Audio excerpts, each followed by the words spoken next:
Well, guys, got some old cab overs to. I gotta do some inspections on these old cab overs. I got an annual inspection report here.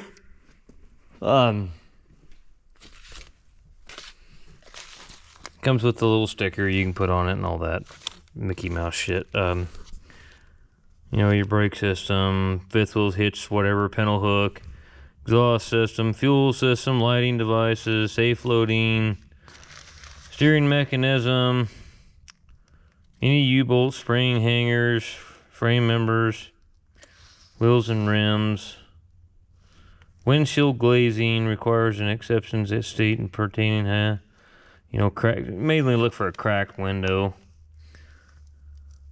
So the biggest thing is on this, I mean, I got in the truck over there, it was across the railroad tracks on the other side, and I got in there to push the clutch, and I'm like, holy shit.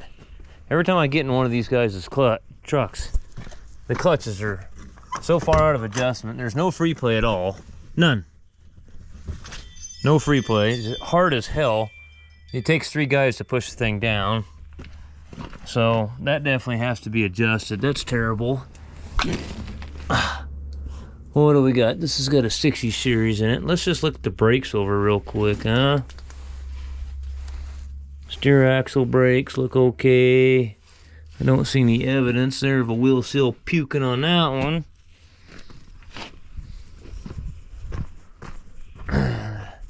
How does this one have that old red and white cab over's got the air over? It's got the air over or the electric over air pump on it. That's pretty nice. Does this one? Probably not. No. This one doesn't have it. That other one's nice. You just sit there and push the button there. If you got enough air, you can just raise it right up. Actually, what am I thinking? It's air. It's just air, you know. It's not electric over hydraulic. It's air over hydraulic is what it is. I'm getting my terminology all dicked up. I'm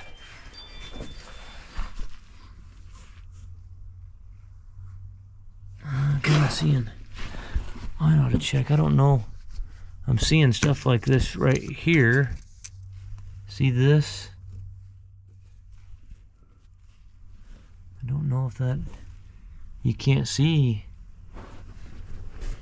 back into the, might ought to check the hub level at least.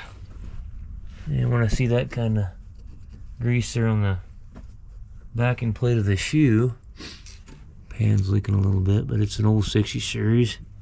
She's an old girl. Go back there and look at the drive axle brakes.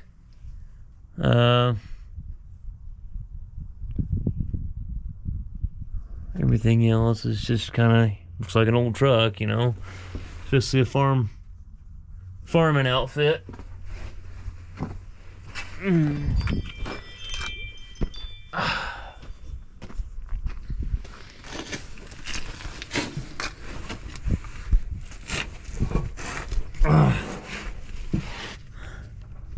Drive axle brakes here look really good.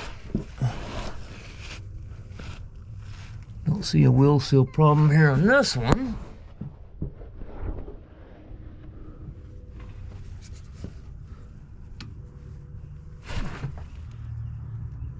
I don't see no wheel seal troubles on that one, but we'll go through and adjust all these brakes too while we're here.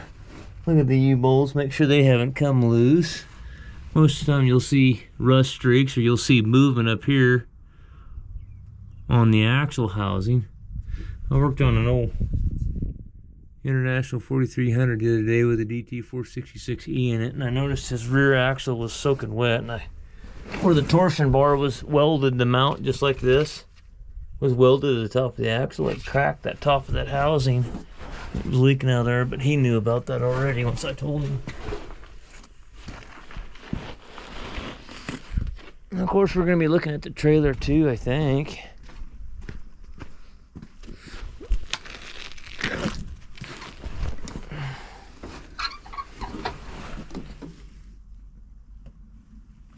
Brakes look good there.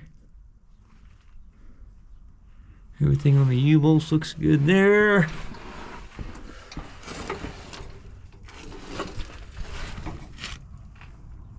Yeah, it's got good drive axle brakes on it. They don't run these trucks very many miles. I mean, anymore they just stay maybe 2-3 months out of the year. Well, look at the trailer. Let's get the truck done first. We need to adjust the clutch. Then we gotta check all the lights. Where'd Josie go? Stay off them railroad tracks, Peckerhead.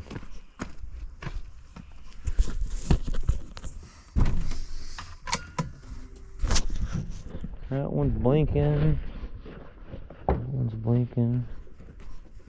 That one's blinking. That one's blinking.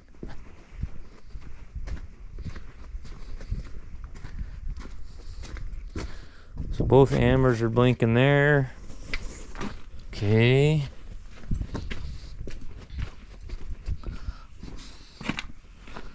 Go,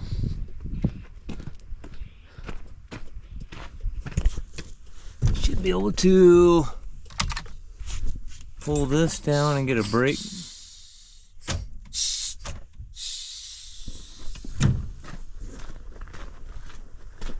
Hopefully we get a brake light to come on.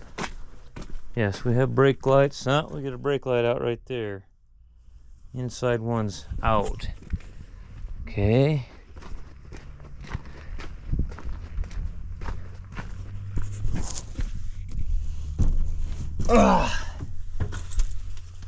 Still gotta do the trailer, but we need marker lights. That should be, let's just turn them on. That should be everything, I think, on these old girls. Yeah, I see the one clearance light's on right there. I don't know about this, if none of those are on, but I don't know if they're worried about that. Low beam headlights are both working. That one's on. That one's working. That one's working. So we got no brake light on that one. This inside one, but the marker light's working. Must be a wire. Usually you don't have any troubles with the LEDs, you know. Too much anyway. How about clearance lights up there on top? What do we got up there on top? Can't see them. Really hard to tell if they're on or not. I don't really think they're even on. Might have to climb up on the cab to see it though. Can't really tell. And where's the dimmer switch on this thing? Yeah, I think it's just like my Freightliner. I think you go like that. And that should be our high beams. And I don't really see anything going on there. I don't think they got any high beam lights. Let's see if it changes on the dash, because on my truck it'll light the high beam indicator up on the dash. Never changes, huh?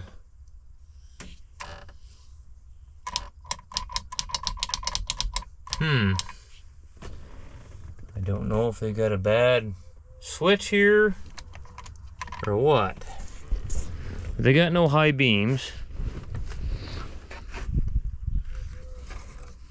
Be nice if it was dark out and you could see that. I wonder if there's like a, maybe does the key have to be on?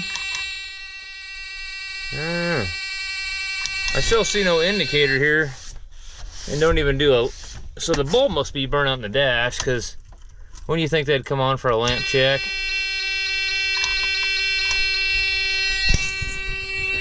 I don't see that either. Look out, girly.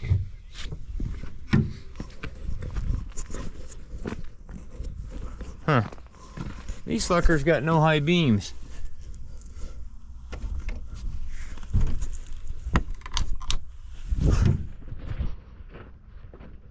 Nope, they don't have no high beam lights. Well, I can't tell. I think they got...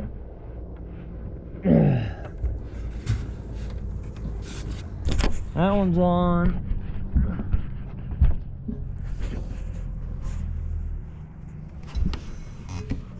That one's out. Now it's working. There you go.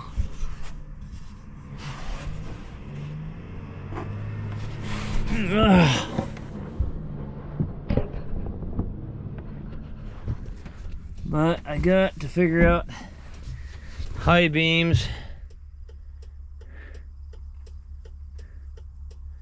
And I think it's a switch because it's not even turning the indicator light on the dash.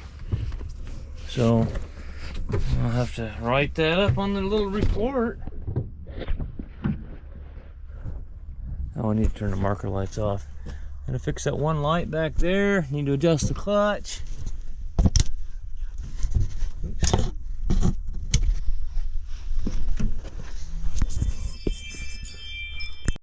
Okay, so some of you young guys, all you older guys understand, it's just like a clutch on a cat or anything else. Steering clutches on an old cat. So what happens when you get all that spring tension on that clutch, as that clutch wears, everything moves in. The springs will get tighter. What they're doing is they're compressing on that, and once you get too much, what you're basically, it's almost like having the clutch partially engaged. It's compressing that partially, which will allow the clutch to slip. That's why you want free travel.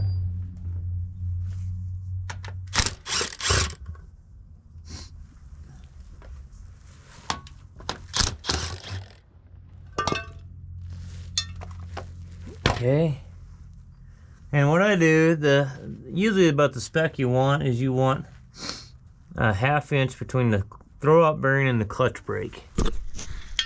So we'll look up in here, and you'll see there's our clutch brake, and it's a good idea to really inspect that and watch yourself. I slide it forward and I look at the back side too of it and see if it's got any friction material left on the back side. It does. So what you want, take this here, I don't know if we can see, 5/16 bolt. It's got a 1/2 inch head on it, and we probably got 5/8 of a gap there, not 5/6 or 1/2 inch, but about a 1/2 inch to 9/16 of a gap. So then what you got to do is you either got to bar it over by hand, and I don't know how far away this one is, or bump the starter till the adjuster is in the right spot. So I'm going to bump the starter and we'll just see how that works.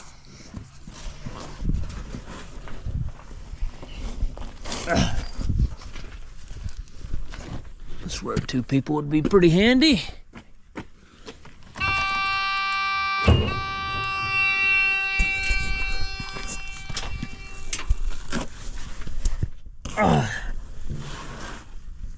Okay, nice little. Ah, shit, I went too far. So I'm right there. So I'm gonna go get a bar. And these older 60 series they were pretty handy. You could take a bar and just pry it around. This has got that style, huh? This has got that style where you actually remove the plate and then adjust it. So, let's go get a bar and get it to the right spot. I don't know what. Okay, so let's take the lock plate off. Some of these won't have a, they'll just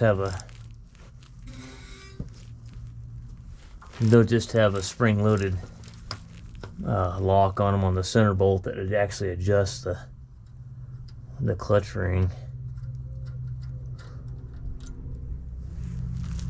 Most of these fancy guys are all buying automatics now because nobody knows how to drive anymore.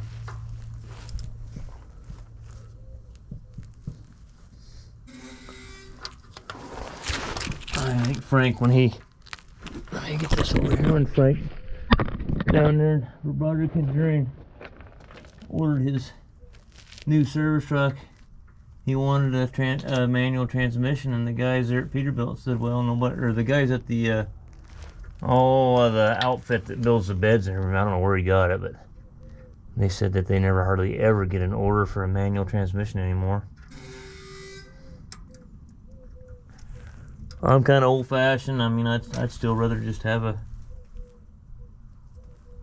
I guess you just got to take one out or something. I don't know. I guess you just take one out. No, you got to take two out. How the hell is that supposed to work?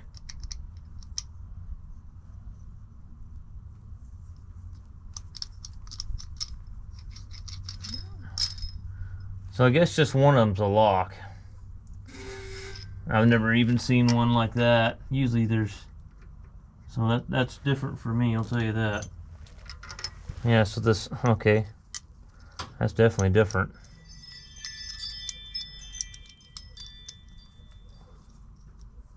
Huh. Okay, so you just need to take... Let's put it back in there. So it looks like you just take one side loose, take the one plate off, and then put the bolt back in it. I've never seen one like that, to be honest with you. And I've done a lot of clutches, so there's so many different people making shit anymore. That used to be all you ever saw was Eaton and Spicer clutches. Now there's Ace Manufacturing. I don't know, you can't even name them all. Now that we got that clutch pedal in the cab held down, and I just finger tighted these, they should be fine. Now sometimes these don't want to move. You'll have to get an air hammer. I've had to take an air hammer. I've had to wash them out with water. The dirt gets in the clutch ring and everything, and then right in there it won't move. Adjust for where, and there's an arrow pointing that way. And that's the wrong size. And I grabbed an 11, no. So that's an 11/16, and that don't fit, so it's got to be 3/4. Yeah, this is definitely a goofy one here. Usually they're about 99% of the time they're 5/8. Alright, so we got a 3/4 here. This one's gonna turn.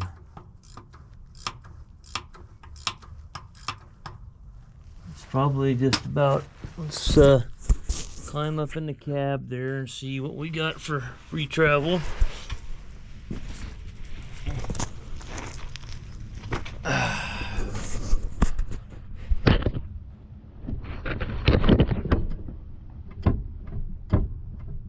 That's not too bad, actually, right about there. Let's see what we got for clutch brake.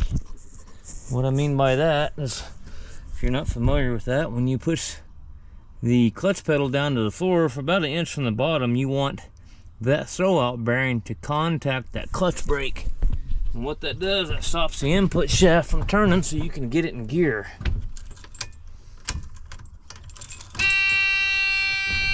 Yeah, that's a lot better there. Probably need some grease on it.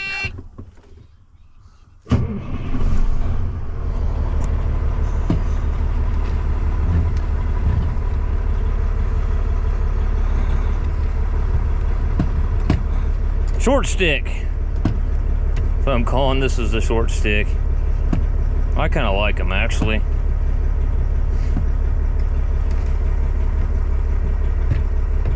See, she's not grinding. Sometimes you can let up on it just a little bit to get it spinning, to get it lined up. We're pretty good.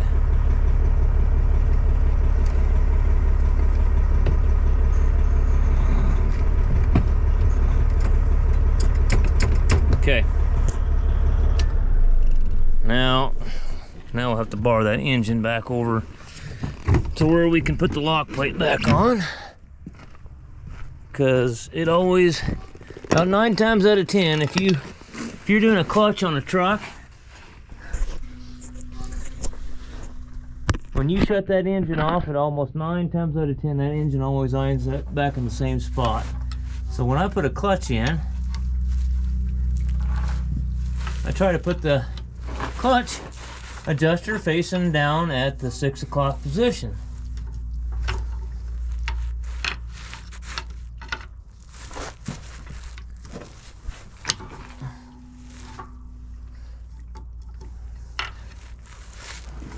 Okay, so pull one bolt out and put the lock plate back on.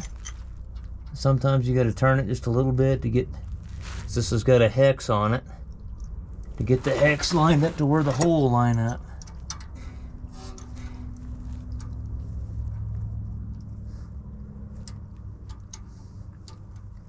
My thing is, don't back it off, tighten it up. Sometimes you can take the plate and flip it over too. And I flipped the plate over and now the hole lines up. So I didn't have to go in there and put my bar back on the damn. Damn it. Can't see shit. Let me go get the frickin' phone. Well, it's another day. I had to leave, well, I left around 5 yesterday. I was inspecting this truck, and I had a friend of mine, a customer friend, with a Freightliner at his house that wouldn't start, and he had to leave this morning anyways. We got it, went over there last night and had to jump it to get it started, and the alternator, basically, the driver must have not looked at his voltmeter when he pulled it in and shut it off, because she was deader than a doornail. And then I got it started in the alternator. When you turn the headlights on and stuff like that and put a load on the system, it pulled it down, and I said, your alternator's not keeping up. So he's going to get him an alternator this morning and throw on it so he can get rolling. I got a pump for this old Alice Chalmers backhoe. I bought it from Central Equipment. What the deal is, guys, I got in there and got to looking at it a little bit more closely, and what happened is the pump bushing where the converter goes on there, it took out the seal, so there's a bushing right behind the seal here, and it went bad. So John Deere, I mean, these are Borg Warner, but they're all the same as far as I know. But anyways, I ended up getting this one from Case. John Deere wanted about $700 for this little pump, and I got it from Case over there for 220 bucks.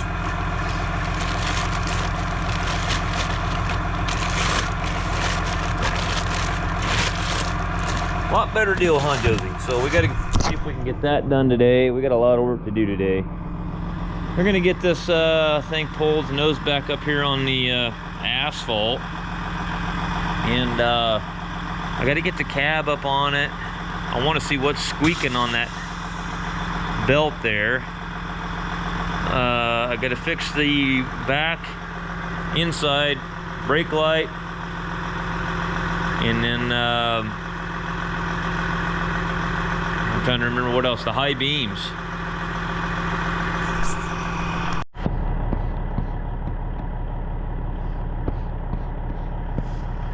This makes it very easy for me to brush.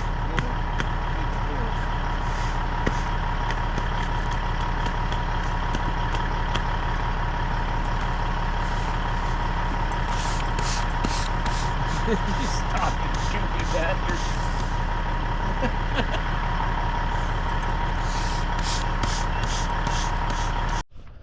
Alright, so got all the brake lights on the back of the truck working.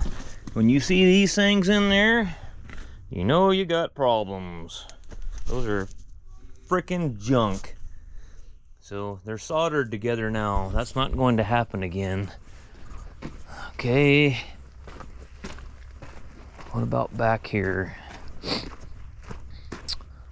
So I got these two for the insides. They probably got these for turn signals and clearance lights. So it pairs all the lights as far far as turn signals, markers, all that stuff's working. Truck and trailer. Now I've got to contend with the headlight situation, that I have no high beams. And I notice the indicator never comes on the dash.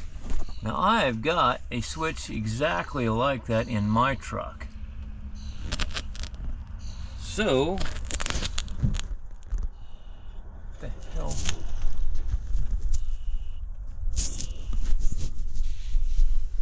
Let's see, can I just is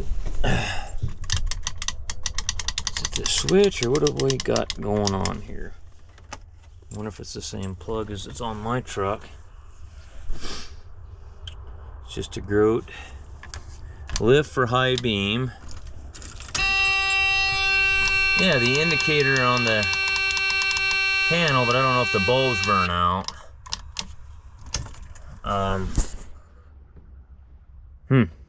So turn the lights on. Turn the key on.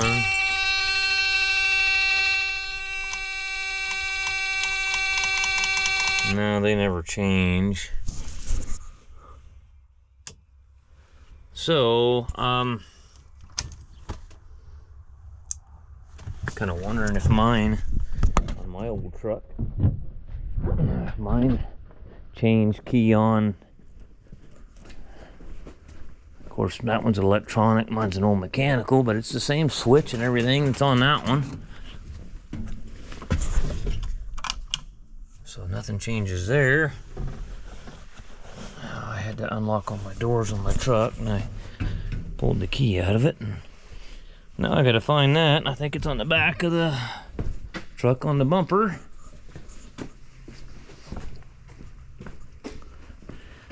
And yeah, these outfits, they want to do these 1 hour inspections on these trucks, you know, and I don't do that. And then you'll go after these guys that do these 1 hour inspections. Yeah, here's our 1 hour inspection, low rate special, blah blah blah, you know, and all they do is they just half the shit they don't look at, and they don't fix anything, and it's kind of a joke. So key on, engine off. See, nothing changes, but if I turn my headlight switch on, nothing changes. Now, if I turn my headlight switch all the way on, now I've got something going on there. The way this one's wired. Okay. So technically, I should be getting something to change there when I switch that back and forth with the key on. Josie, you just hang out over there, crazy girl. I wish I could get a kid or somebody. You know, when I was in high school and in the summertime, if us things got slow and we weren't haying or something, I'd go around to these farmers and these potato farmers, and I'll say, I'll clean up around your potato cellar and pick stuff up for you and things like that. And you can't get kids to do that. They're too good. They're too good for that shit anymore. Well, I guess the easiest thing to do is verify actually that the headlights are not burnt out.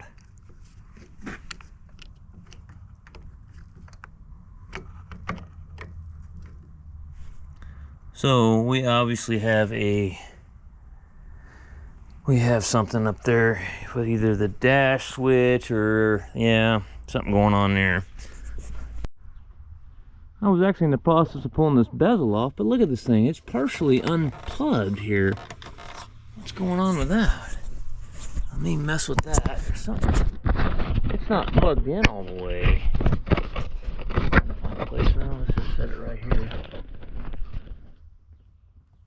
What the hell? I wonder if I can loosen. I wonder if I can loosen the switch on. I think that's exactly what's happened there. Look at that. I loosened this clamp on the column, and now my high beam indicator. Okay. That was an easy fix. Let's see, and all four of these should be on now. Okay, got that figured out. Okay, I got the cab up and safety latch down on the cylinder. Let's tighten the alternator belt. Looks like a fairly new. Yeah, they're a little loose, so maybe that's our squealing issue, because that kind of stuff there drives me crazy. I don't know how you could even drive. I'd have to pull over and tighten that son of a gun up. I know mine was squealing. I did. I got to the shop and I said, there's enough of this.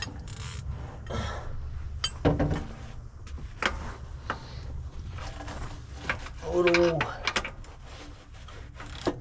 Well, they didn't even tighten up the hinge bolt on it. Huh. Okay. Yeah, they didn't even tighten that up. Okay, well, let's damn it. Break this one loose.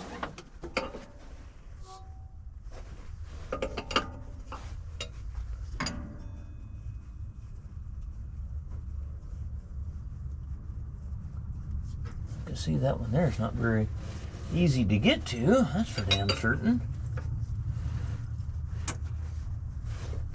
Huh. That's not well, I got another idea.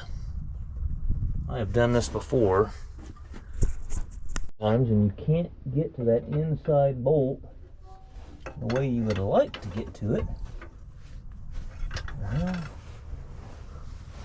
This charge air cooler hose is kind of right smack in the way of everything the guy's trying to do here. Now I'm hitting the cab, and it's just kind of fights the guy every step of the way on this one.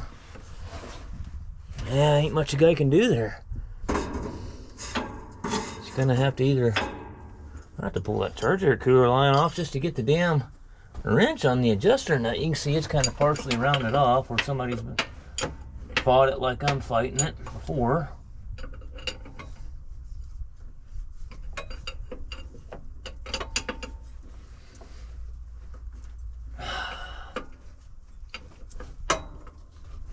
Huh. And it's not turning for shit.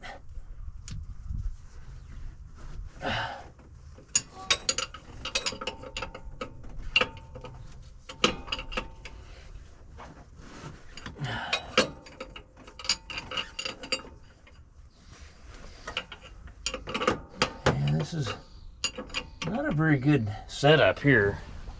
Not a very good setup at all. Trying to get in. My leg won't fit between the steer tire and the bumper.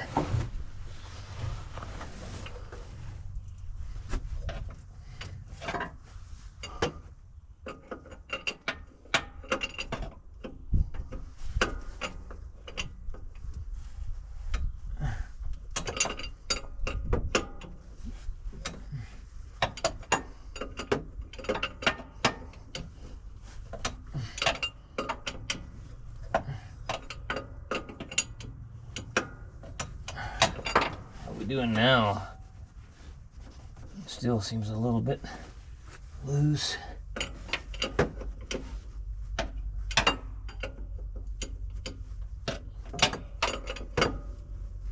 Now I feel some tension, pretty good tension on the nut, but I see another issue too, that I think this is binding up on me is what's going on.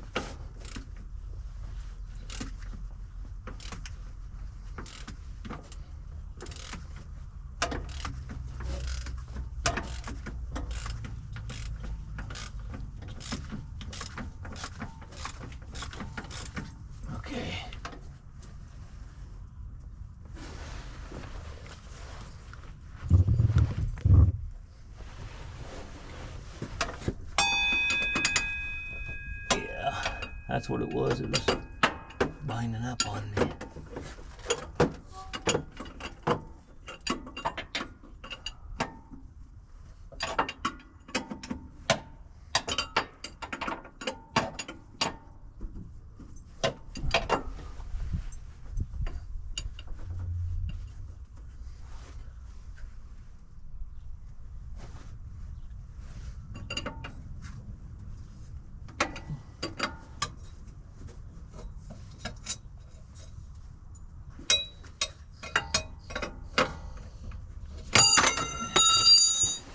What a pain, huh? Maybe I'll tighten all that shit back up and we'll see what it does.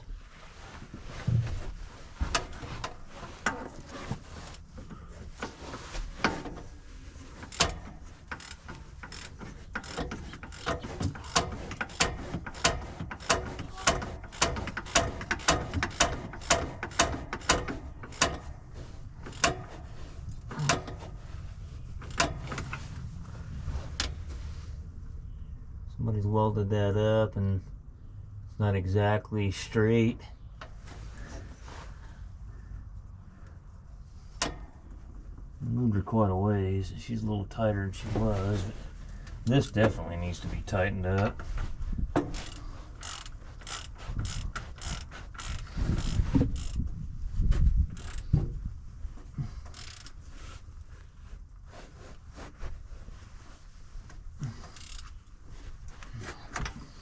Okay.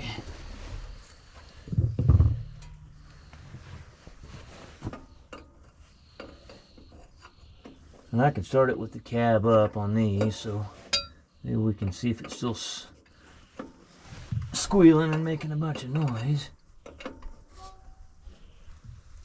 And again, I don't want to go too tight and take the bearings out on the alternator. Can't get your leg through there. I remember the years ago when I used to work on these old girls a lot.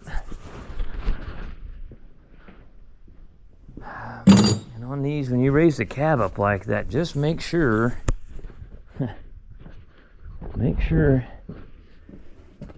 she's not in gear. So it helps to bump the starter. So just to see if it's gonna do something like that. Just bump it. I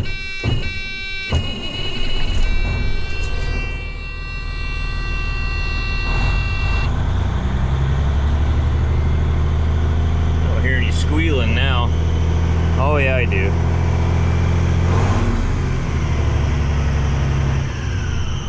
Hear that? Does this one have cruise? There's no cruise on it, so I can't. Yeah, there is.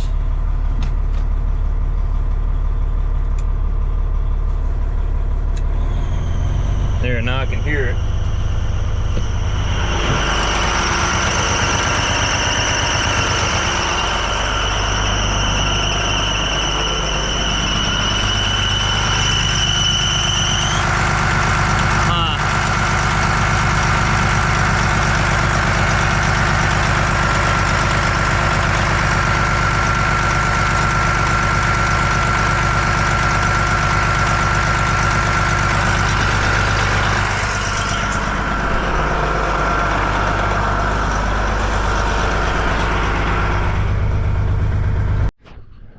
Tighten that thing up a little more.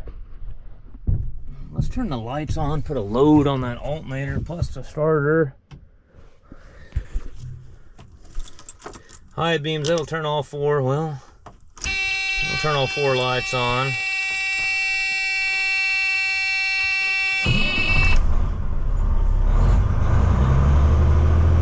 Okay, no squealing.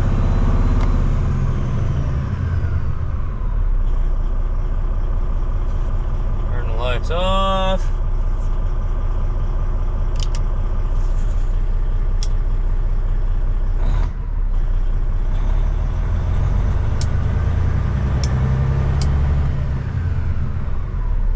Okay.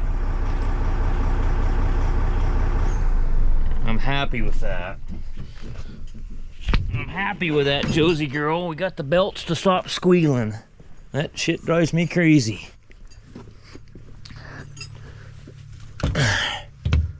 And you could tell they were slipping because this pulley was hotter than hell. And they were slipping on the alternator. I remember some of the old B model cats with the V-belts. We had to tighten the living hell out of them to get them to quit squealing on us.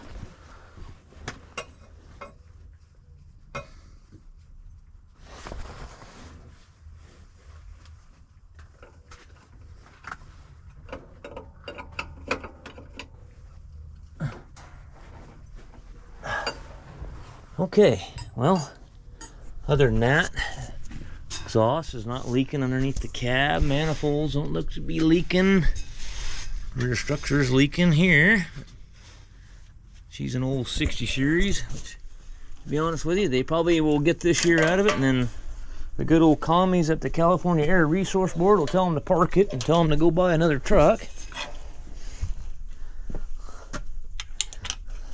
So if you guys read the Communist Manifesto, it's called The Abolition of Private Property. And when somebody tells you that you can't drive something that you own up and down the highway that you pay taxes on, that is the abolition of private property. That is communism.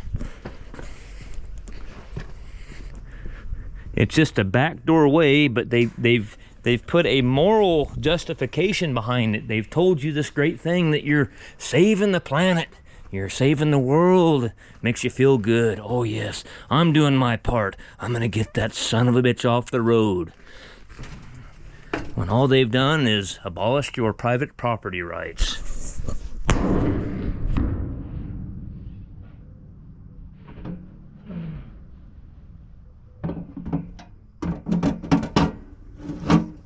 But you feel good when you do it, though.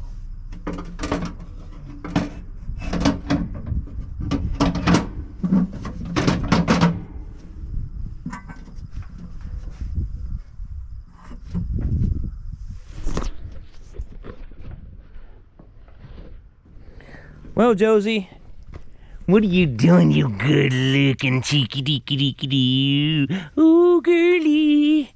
Oh, girly, oh, girly, oh, girly, oh, girly. Oh, girly. Well, let's jack her up and let her back down.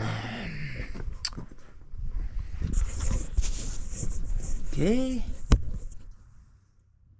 Gotta get it up enough to get that locking. At least. This old cab here stays up pretty good.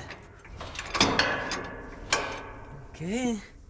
Come over here and pop that up.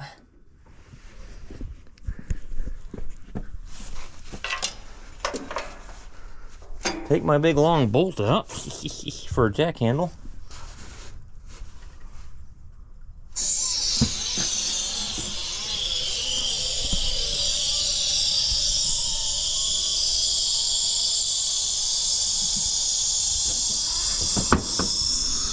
So those should go in. These little knobs, that's your locks. Cab suspension will raise it back up and put a little tension on it. You gotta make sure those are locked. You don't want a driver coming down off a hill and hitting the brakes and the cab going over on him and the truck running over him and killing him. So it's not good. So you must ensure that these go in. Make sure she's locked. Alrighty, well, I'm pretty well done with this one. I'm gonna write up the report on it.